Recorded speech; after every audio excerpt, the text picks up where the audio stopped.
Well, good evening. What a wonderful turnout. Welcome to Café Théologique. What's brought you out? You don't get brownie points for coming out to see a bishop, you know. They do. They do. New policy in the diocese. You know nothing. A very good evening, welcome. My name is Mark Laynesith. I am a chaplain at the University of Reading, and I've been hosting or co-hosting Café Théologique now for, I think, 13 years. It was initially set up with Andrew Proud, 2 bishops back, so we have high hopes. And we've been hosting events about 6 a year, so you can do the maths. We've had over about 70 speakers over the years. Many of them are now online on YouTube. Hopefully this one will go on YouTube as well. One of our YouTube videos went viral because it was about Trump and Christian nationalism, and it's been seen over 10,000 times. Wow. So we're hoping for tonight. Are we recording on Zoom? No, we're just recording on. Okay. If you aren't on our mailing list and would like to be, Bonnie, could you put your hand up? Go see Bonnie afterwards. If you'd like to be part of the helping set things up, move the chairs, be part of the community, have a word with me or Bonnie, because that would be lovely as well. So tonight we continue a modest tradition. I think it's the second bishop we've interviewed. We interviewed Liv here when she started. I'm going to interview Mary, and about 45 minutes. She doesn't know the questions.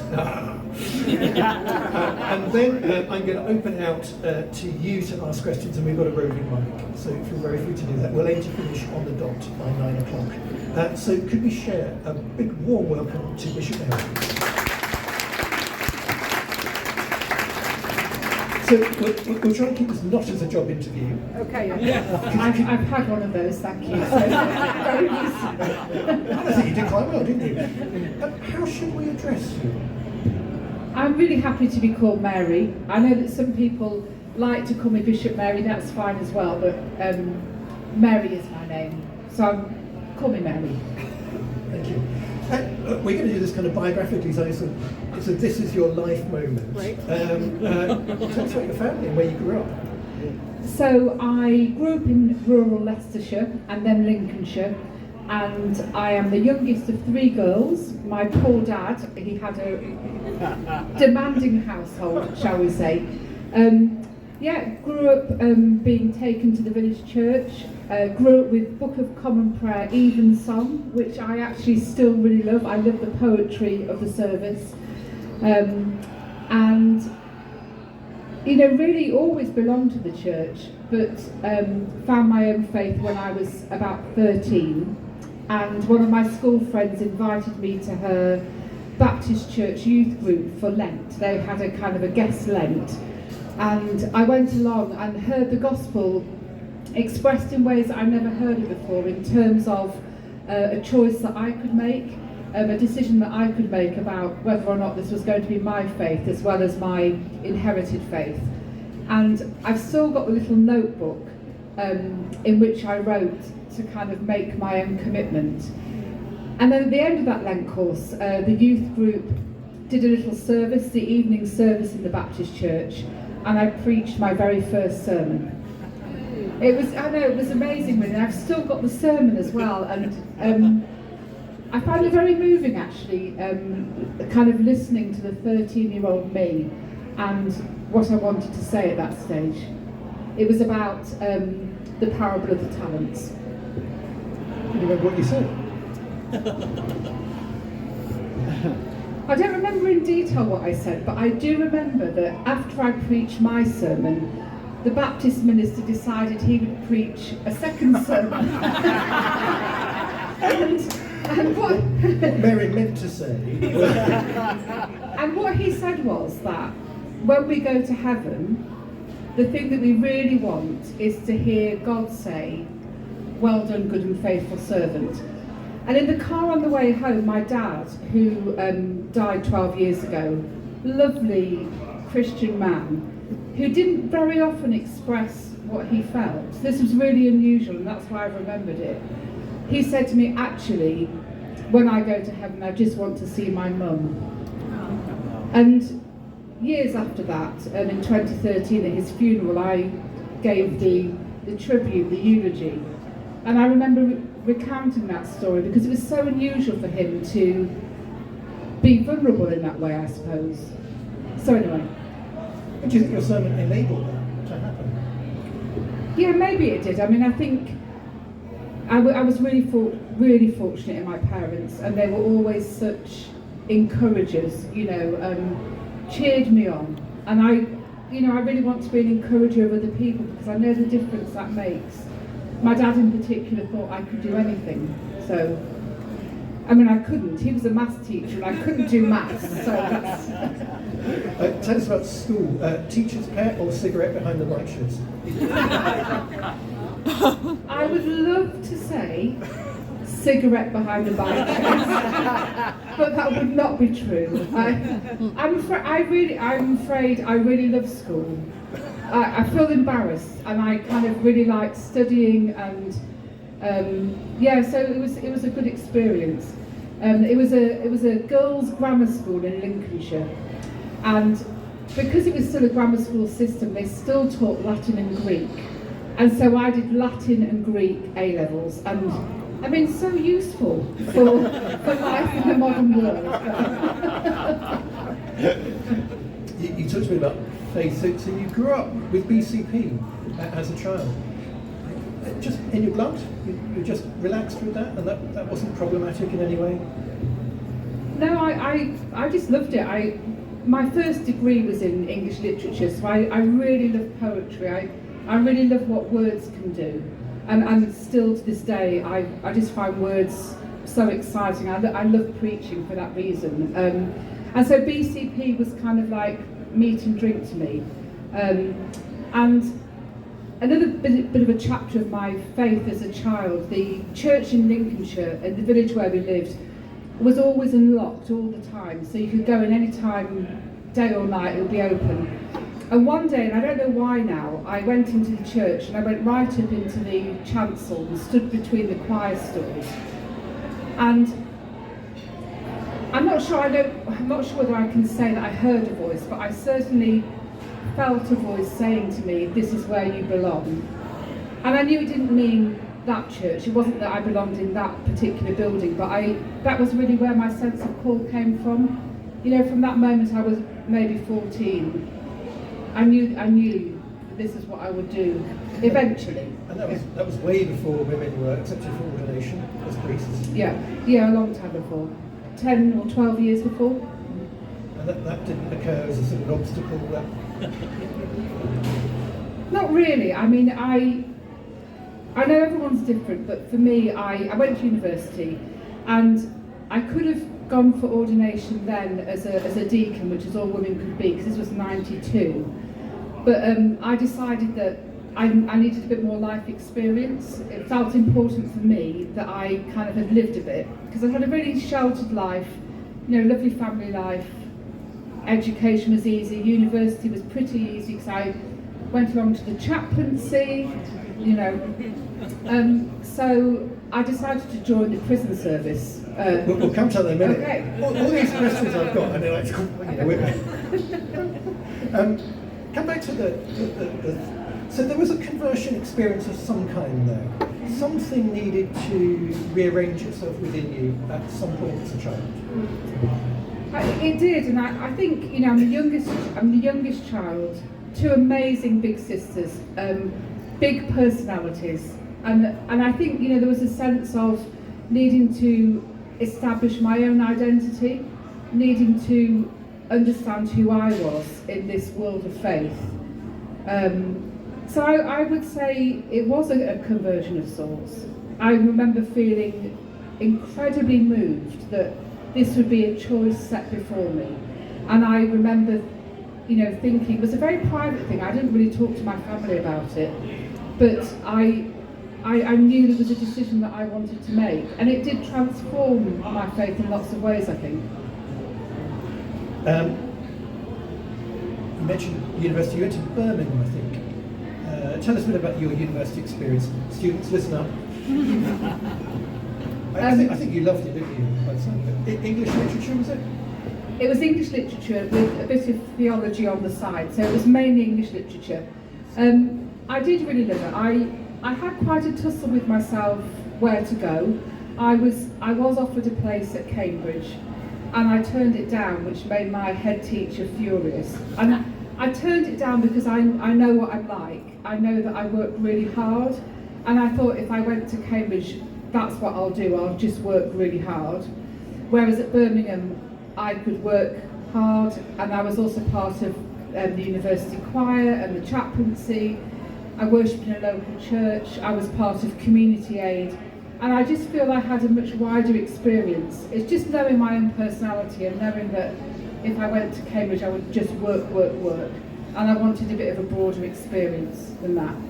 So it was a really good time. I think I was quite cautious. I think, I was young, I was 18, I didn't have a gap year. I think if I had my time again, I'd be less cautious. You can ask me about that later. Note that, that's an invitation. Was that when your passion for English literature really took off? I was reading online, you talked about liking books and theatre and performance. So when I was at university, my friends at the end of my second year, I think, gave me a little trophy. And the little trophy said, misquotation 1991. And the second S was bracketed because they were implying that I sometimes misquoted things. But I absolutely loved my studies.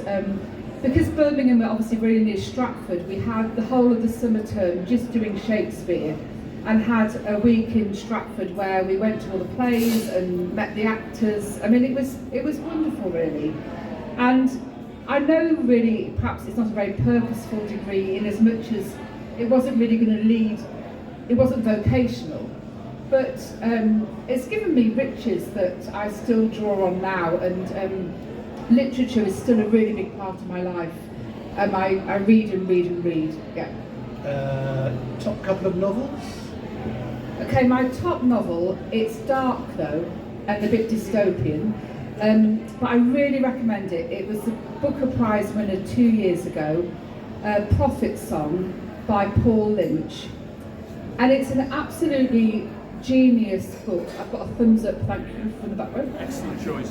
It's such a good book. It's set in Ireland, and Ireland in this book is taken over by a totalitarian regime, and it follows a mother and her children trying to survive in this regime, and eventually they decide they have to flee Ireland. And the last scene, which is absolutely devastating, is her about to get into an inflatable boat with her daughter. It's completely overcrowded in order to try and get to Scotland.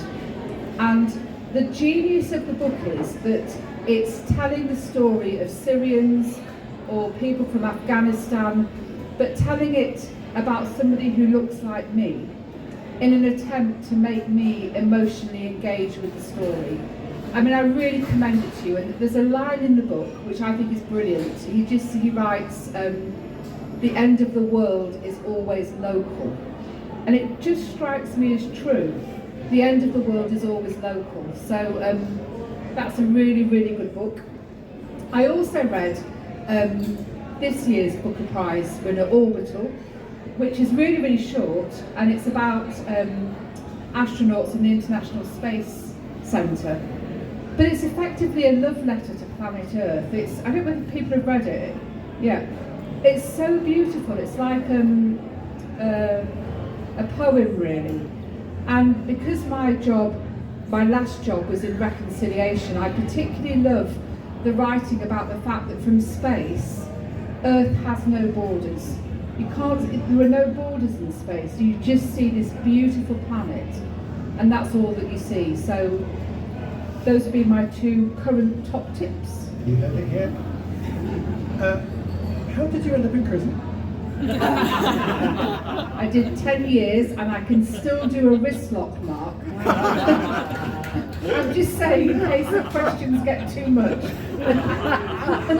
So you worked in 2 prisons. There was a Young Offenders Institute, I think, I've got them written down here. So Moorland, Young Offender Institution, and you also worked in Wakefield, which is a high security prison for men, including men convicted of a sex offence in West Yorkshire. And I think you were both a prison officer and eventually a girl from there. Do you want to just talk about the journey, maybe first of all, why on earth? So, why on earth is that I was in my last year at university. My lovely mother was despairing of me making any decision about a career. So my parents and one of my sisters are all teachers, and it's this youngest child thing. I needed to be different. I didn't want to do that. So Mum sent me a cutting from The Independent where they were advertising for graduates to join the prison service, and the idea was that you would have opportunities for promotion more quickly. You'd still have to pass the promotion boards, but you could kind of try earlier than other people. And I saw this and I just thought, this really appeals to me for reasons that I can't really track back, but it was the year after the Strange Ways riots, you know, when all the prisoners went on the roof and they were throwing the slates down. And so it was a really pivotal moment in the prison service. There was a lot of investment at that point. So lots of new prisons were built and regimes were really invested in a way, I'm sorry to say, has completely gone now. So this is pre-privatisation, I guess, is it? Yeah, pre-privatisation, and I would never have worked in a private prison. Morally, I would not do that. So I started as a prison officer at the age of 21, and I worked in a prison which held 18 to 21-year-olds. So these were young men, my kind of contemporaries, far, far more streetwise than I was.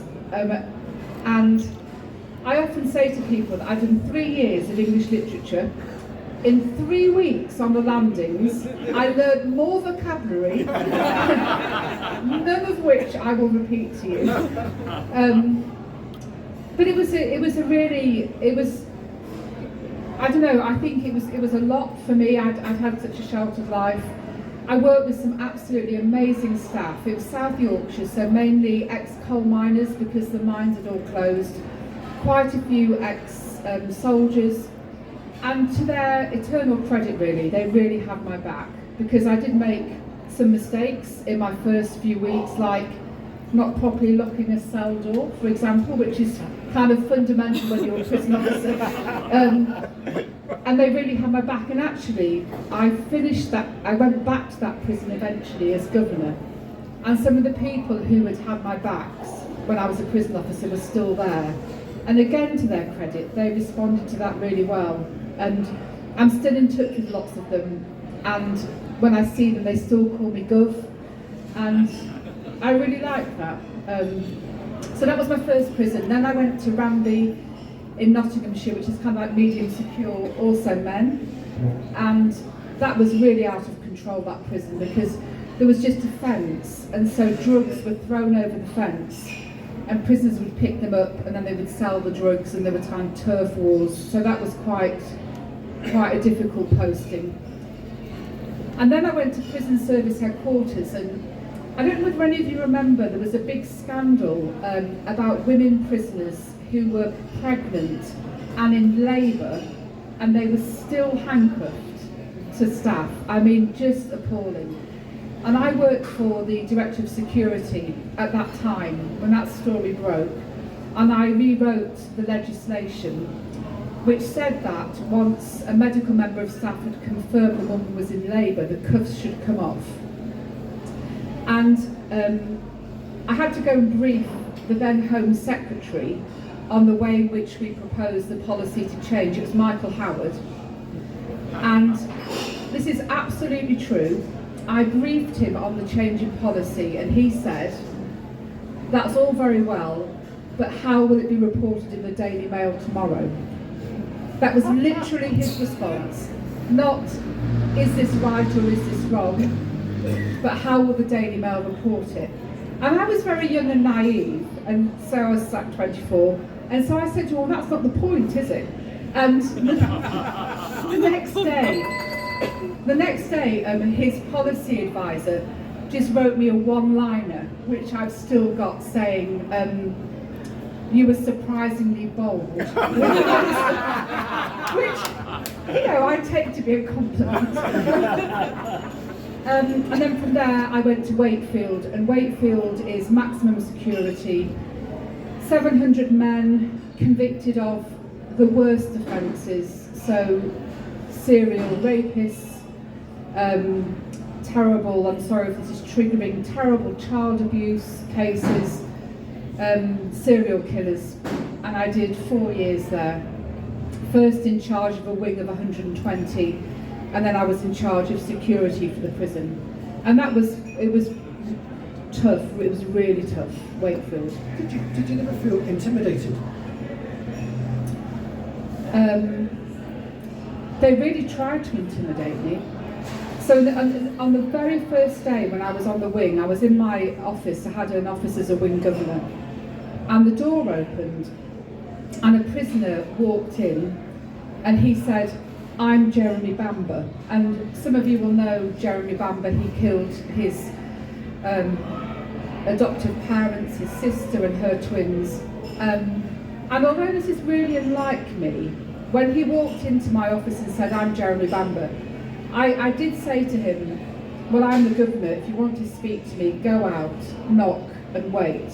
And it's not really like me, but I knew I had to do that at that moment, because if not, then any kind of authority I had would be lost. So I still kind of cringe a bit that I said that, but I absolutely had to, because it was a test.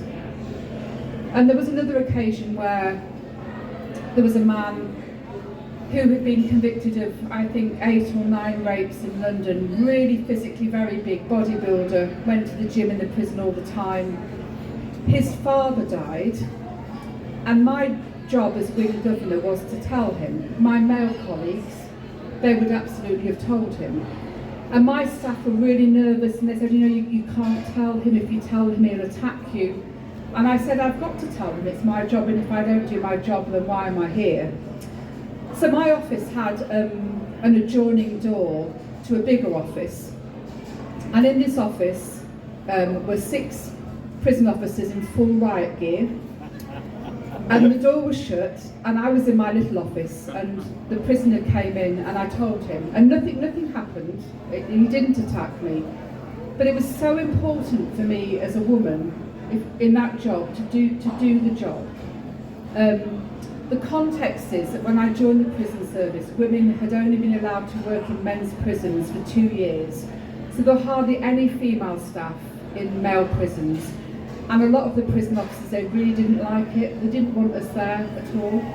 And I was never, some of my female colleagues would kind of argue about it and try and make their case. And I thought, I'm just going to do the job.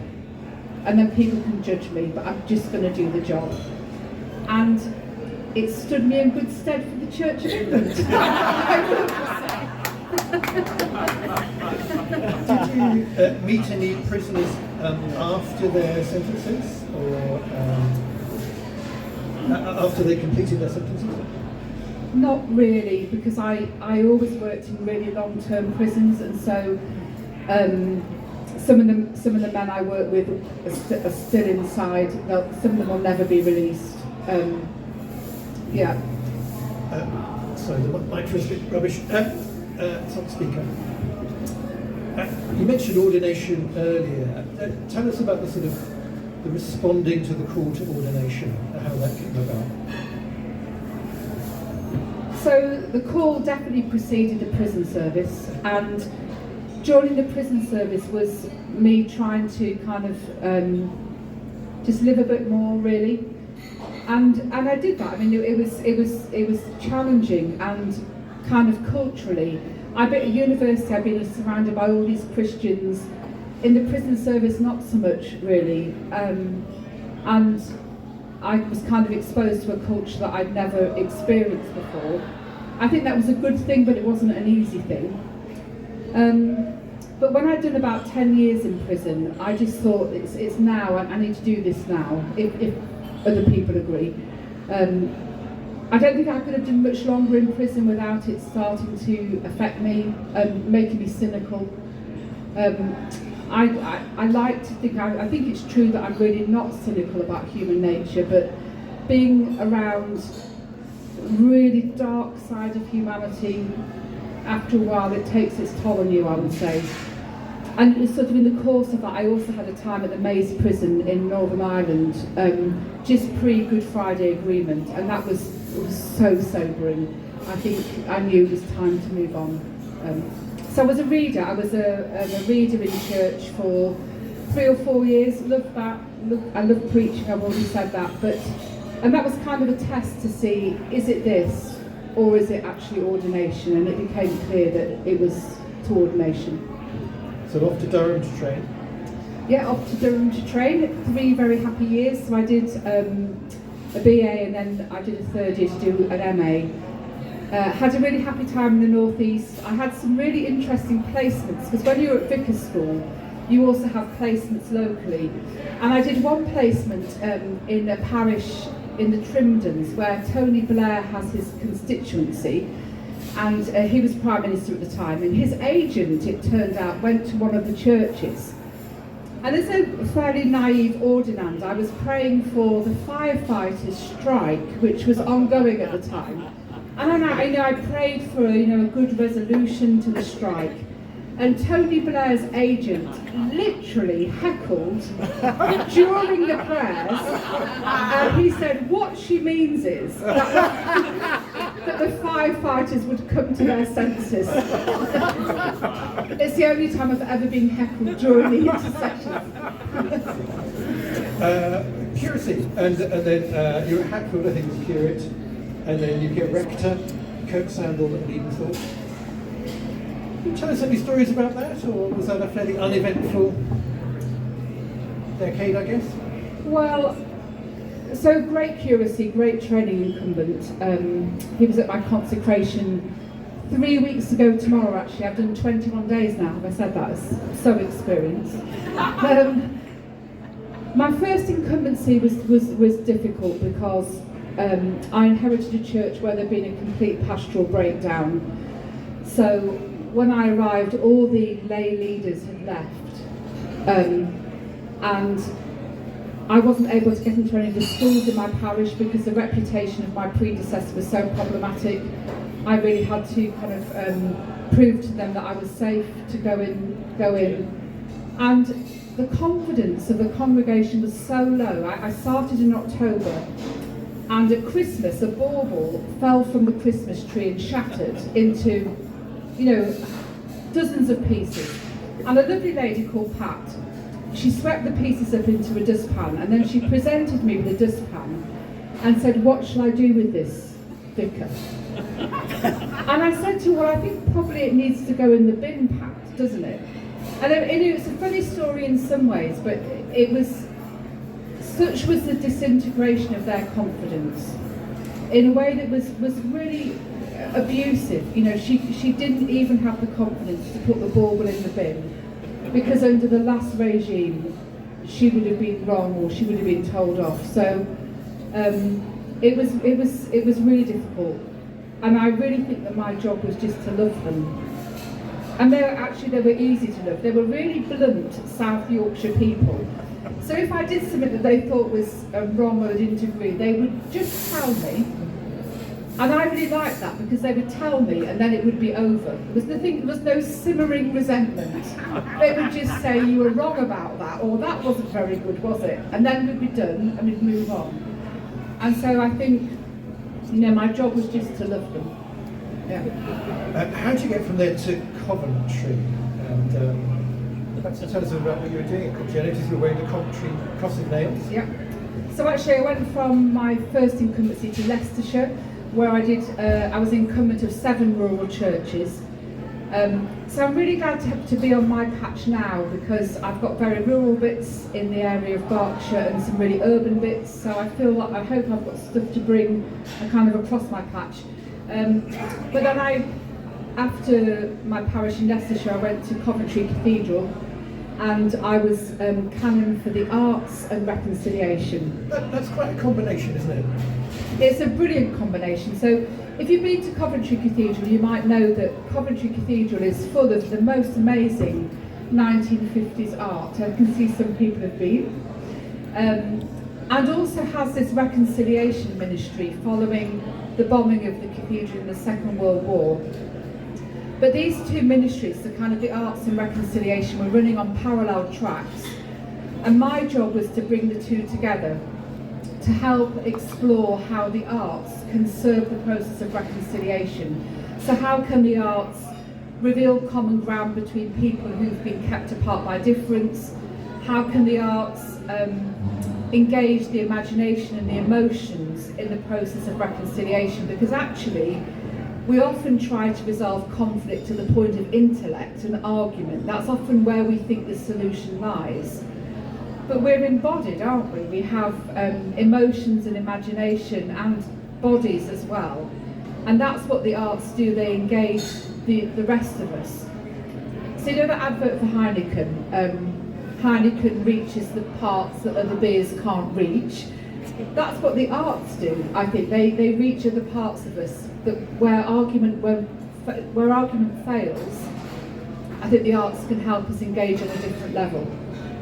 So yeah, so I wear, this is a cross of nails. So when the cathedral was bombed, a local vicar went into the ruins and he collected up masonry nails and he bound them together into the shape of a cross. And straight after the Second World War, these were taken to cities in Germany as a sign of friendship. And when I was canon for reconciliation, I had this cross. And when I became a bishop, bishops have crosses to wear. And I said, why would I wear anything else? You know, why would I wear a different cross? This means so much to me. And the work of reconciliation remains so compelling to me. So, yeah, I keep wearing it. It's a great quote. We had a bit of email back and forth, but not much. I was going to read this quote. I was really impressed by this. You wrote, I'm also interested in the relationship between fear and reconciliation. How when we're afraid, we seek to stay within our tribes, whereas reconciliation requires us to move beyond them. John Paul Lederach, who's a US professor of peacemaking, has said that you never really engaged in the work of reconciliation until your own people think you've betrayed them. And I just think it's true, because if you're really prepared to engage in reconciliation, that means going to listen to your enemy, potentially going to listen to your enemy in such a way as you might be changed by what you hear. And Stanley Hauerwas, who's a theologian and ethicist, he says that reconciliation happens when you tell your enemy's story in such a way as they reply, yes, that's my story. And if you can really tell your enemy's story in a way that's authentic and your enemy recognises, then your own people are very likely to think that you've betrayed them. So I would say that reconciliation, it sounds like such a great thing. It is, it's really hard. And it absolutely means you leaving where you're comfortable. It means leaving your tribe if you're going to encounter somebody else. So yeah. Quite a skill for the church then. Well, the church needs reconciliation. It does. Yeah. I mean, I could say a lot more, but that is the bottom line. We have a lot of work to do.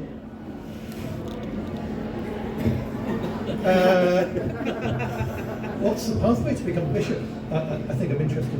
I'm not. So I'll just be really honest, and I don't want anyone to be alarmed.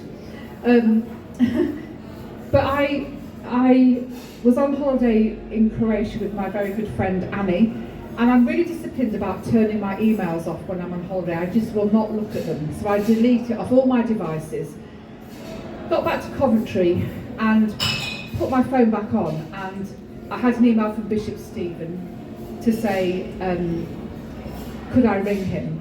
And I knew there were a couple of vacancies, and so I thought, maybe he's ringing. Anyway, we had a conversation, and he asked if I would agree to going on the long list for Reading. And I really thought about it a lot, and I talked to some wise people. And the wise people actually said to me that I should say yes, but actually I said no. Because I've been at Coventry Cathedral for 2.5 years, and I just didn't feel I'd finished the work that I went to do. And I just didn't think it was the right time, so I said no. And he rang me again, and I said no again. And then it all went quiet, and then a few weeks later I had a call from the people at Church House who kind of manage senior appointments, and he said to me, this guy, he said to me, "Are your ears burning?" And I said, "No, not really." And he said, "We've long listed today, we still want you to go on the long list." And I said to him, "Well, you know, I haven't been at Coventry very long, I haven't finished the work I came to do." But he persuaded me to start writing my papers. So you have to kind of write papers to be considered to be a bishop. And one of the papers you have to write is 4 sides of A4 on what your vision for the Church of England is, and therefore what kind of bishop would you seek to be. And I said to him, "Okay, I'll write the papers and I'll just see where that gets me." And I wrote quite instinctively about my understanding that the church at the moment needs to be humble and honest and hopeful. And actually it was really interesting, you know, I've said I love words, I really like writing, and as I was writing it became clear that there was a call that I needed to explore. The second thing I had to write was 500 words on why do you feel called to be the Bishop of Reading. And I mean, I have to be really honest, I don't know this part of the world at all. So I had one university friend who grew up in Aldermaston, and that is the only time I've been to this part of the world at all, when I visited her in the holidays. And so I couldn't, you know, I wasn't going to lie, I wasn't going to say, you know, I have this particular call to come to Berkshire, because I don't know it, I didn't know it, I'm getting to know it, I'm really enjoying getting to know it. But I spoke in that paper about how I really believe that we're called as Christian people to be words made flesh, where we are. And so I said, you know, I can't tell you what kind of a bishop I'm going to be for Berkshire until I live there and meet the people and hear their stories and get to know the places. So I felt a bit nervous telling you that, because it's true, but I don't want you to think, oh, she didn't really want to come. It's not that. It is that I was reluctant at the beginning, because I felt there was work I was doing in Coventry. But on my interview I made it really clear, if I come, then reconciliation is going to continue to be a really big part of what I do. So if you get me, then you get a bit of Coventry with me, really. So I'm sorry if I've alarmed anybody, but that's just the way it was. Wonderful. Last 5-10 minutes, and then we'll open up to the floor. What's the gospel in a nutshell for you? The gospel in a nutshell. It's love. Do you want me to expand? In 500 words, and how that applies to Reading, please. So the gospel in a nutshell is that I and you are loved absolutely, without question, whoever you are, whatever you've done, that this love is perfect, it's overwhelming, it's embracing, and that love like that, we're called to love in the same way. That's it. I think that's it. And, you know, being loved in that way is enabling and hopeful, hope for the world in that sort of love. But you know, we're not always very good at showing it back. But that's the gospel. Have there been any particularly inspiring people for you, saints as it were, either alive or historically? Hilda of Whitby. So a woman who, way ahead of her time, led a community of men and women, a religious community on the very beautiful north coast of Yorkshire. She was sought out for her counsel by kings and princes. I mean, I'm so intrigued by her. You know, what was it about that woman who, quite against the run of her time, led in that way and was sought out in that way? So she's really inspiring to me. Honestly, other saints who inspire me would be the really they would call themselves ordinary members of my churches. So people who just faithfully pray and live the gospel without ever kind of hitting the headlines, without ever seeking leadership, but who just live the gospel. Pat Lamb, the lady with the dustpan and brush and the shattered bauble, she was one such person who prayed every day for her grandchildren who were quite wayward, and loved her husband who was quite difficult, and served the church. I mean, that's a saint. That's a saint. You mentioned prayer. How do you prefer to pray? Do you have a range of ways that really work for you? Because I like writing, I do a lot of journaling. I write a lot, and that kind of helps me work out what it is that I want to articulate, what it is I want to say. And very often that will be in engagement with the Bible. I absolutely love the Bible. I think it's just an amazing treasury.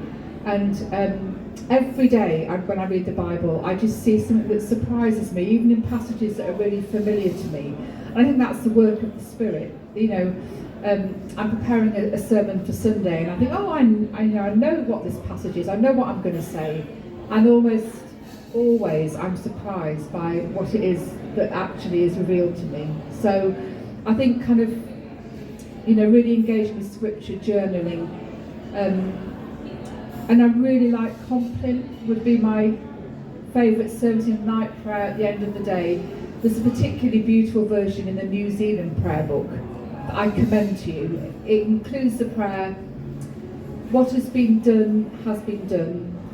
What has not been done has not been done. Let it be. I think that's a really good prayer for overworked anybody, including bishops. When you are overworked, what do you do for fun? What energises you? I make things. So I make quilts. I've made about 20 quilts in my time, many of which hang on the walls of my enormous house that I'm now living in, and many of which I've given away. I knit, I bake, I do cross stitch. I love being outside. I really love walking. I am a serial adopter of greyhounds, but unfortunately my last greyhound died last year. And I'm trying to work out how to be a bishop and have a dog. It's not clear to me this is going to be very straightforward. So if you have a dog and you want to lend me your dog, I will love you forever. So being outside, walking, looking at the horizon. I think it's a thing that comes from being a prison governor when you're kind of cooped up by a prison wall. Being able to see the horizon is really important. So all of that. And great friends who laugh at me. It's good. How can we support you? I really would like to find ways of people just knowing me as Mary, I think. I know it's difficult because most of you are encountering me because I'm the new Bishop of Reading and I'm Bishop Mary, but throughout this process my prayer has really been that I would be myself. And I think through the discernment process for this job, I really was myself, so that if they offered me the post, they'd be getting Mary, not some version of a bishop that I thought would be more acceptable. And so people knowing me for myself, I think, is really, really important. So I'm praying for friends, really. I've got loads of friends, but they're all north of me. So that's what I'm praying for. I'm praying for a sense of community and people who will see me. I mean, I don't want to preempt my sermon for Sunday, but I'm talking a bit about the Avatar films, where the greeting is, this tribe, they greet each other by saying, "I see you." And that's what I long for in community, people who will just see me, rather than this bishop-y person. Friends, our new bishop.